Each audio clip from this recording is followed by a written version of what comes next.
نانا کی وصیت تھی، نانا کی طرف سے دی گئی خبر تھی کہ اے بیٹا حسن مجتبیٰ، وقت آئے گا کہ تجھے زہر سے شہید کیا جائے گا۔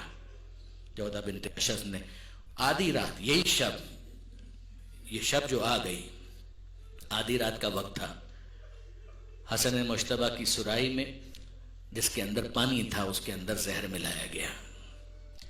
امیر شام کے پاس سے وہ زہر آیا جس کو بعض نے کہا زہر حلا حل۔ باقی کسی معصوم کو اتنا سخت زہر نہیں دیا گیا جو حسن مجتبیٰ کو زہر دیا گیا، کہ جس کے بارے میں یہ کہا گیا کہ اگر اس زہر کو دریا کے پانی کے اندر شامل کر دیا جائے تو مچھلیاں برداشت نہیں کر سکیں گے۔ وہ زہر حسن مجتبیٰ کی سراہی میں ڈالا گیا، اور جب حسن مجتبیٰ بیدار ہوتے ہیں اور سراہی کو اٹھاتے ہیں، پانی پیتے ہیں، تو اب جو جملہ حسن مجتبیٰ کی زبان پر آیا وہ کیا ہے؟ یہ جملہ پانی پینے کی دعا تو نہیں ہے۔ حسن مجتبیٰ کہنے لگے انا للہ و انا الیہ راجعون۔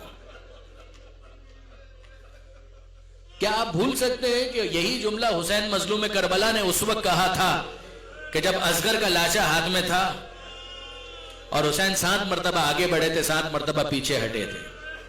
یہی جملہ تھا انا للہ و انا الیہ راجعون۔ یہی جملہ حسن نے کہا انا للہ و انا الیہ راجعون۔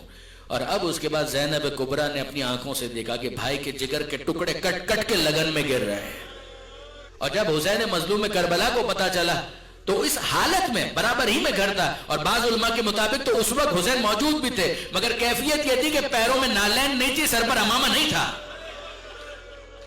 حسین قریب آئے اپنے بھائی کے، حسن مجتبیٰ کی باہوں گلے میں باہیں ڈال دی، اور اس کے بعد سوال کرتے ہیں کہ بھائیا یہ کیا ہو گیا؟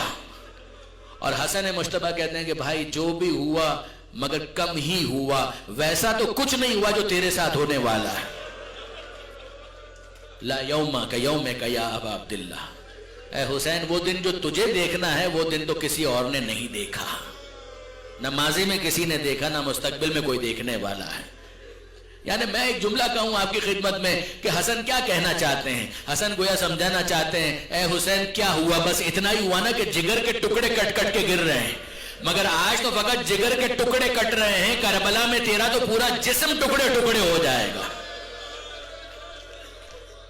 اور اب اس کے بعد حسن مجتبیٰ نے اسی عالم میں وصیتیں کی ہیں، جناب زینب کو بھی، حسین مظلوم کربلا کو بھی، اسی حالت میں حسن مجتبیٰ نے قاسم کو بھی بلایا، فروا کو بھی بلایا، اے فروا اس بچے کی بھی حفاظت کرنا اور اس تعویذ کی بھی حفاظت کرنا۔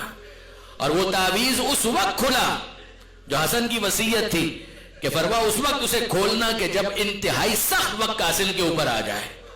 اور آپ جانتے ہیں کہ یہ کربلا میں کب کھلا کہ جب قاسم کو مرنے کی اجازت نہیں مل رہی تھی۔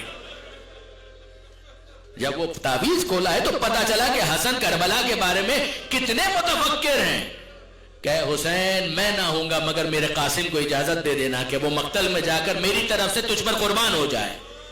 یہ عجیب انداز ہے، تفکر ہے جناب حسن مجتبیٰ کا۔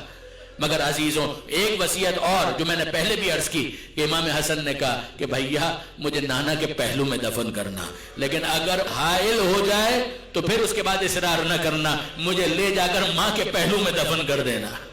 جنازہ تیار ہوا، حسن مجتبیٰ کا جنازہ تیار ہوا، اور جب تابوت اٹھا ہے تو آپ کو معلوم ہے کہ تیروں سے استقبال کیا گیا۔ یہ تاریخ معصومین میں عجیب جنازہ ہے، تاریخ عالم میں واحد جنازہ ہے کہ جو گھر سے نکلا اور دفن ہوئے بغیر واپس گھر میں آیا ہے۔ آپ جانتے ہیں برادران عزیز، علماء نے صراحت کی ہے کہ جب تیر برسائے جا رہے تھے عباس علمدار کا ہاتھ تلوار کے قبضے پر تھا، محمد حنفی آگے بڑھے، مسلم بن عقیل آگے بڑھے، عبداللہ ابن جعفر طیار آگے بڑھے، ارے ہم فرزند رسول کو پہلو رسول ہی میں دفن کریں گے، مگر حسین نے روک دیا کہ عباس یہ موقع نہیں ہے، مجھے میرے بھائی کی وصیت یاد ہے، بھائی نے کہا تھا کہ اگر مانے ہو جائے تو اصرار نہ کرنا، چلو چلتے ہیں مگر پہلے ذرا تیر تو نکال لیں۔ یہ جنازہ واپس آیا، زینب کبریٰ پریشان ہو کر کہتی ہیں اے بھیا حسین یہ کیا ماجرا ہے، تم تو بھائی کو دفنانے کے لیے لے کر گئے تھے۔ اب حسین نے انتہائی مظلومیت کے ساتھ کہا اے زینب پہلے بھائی کے جنازے سے تیروں کو نکال لے، پھر اس کے بعد ماں کے پہلو میں دفن کر کے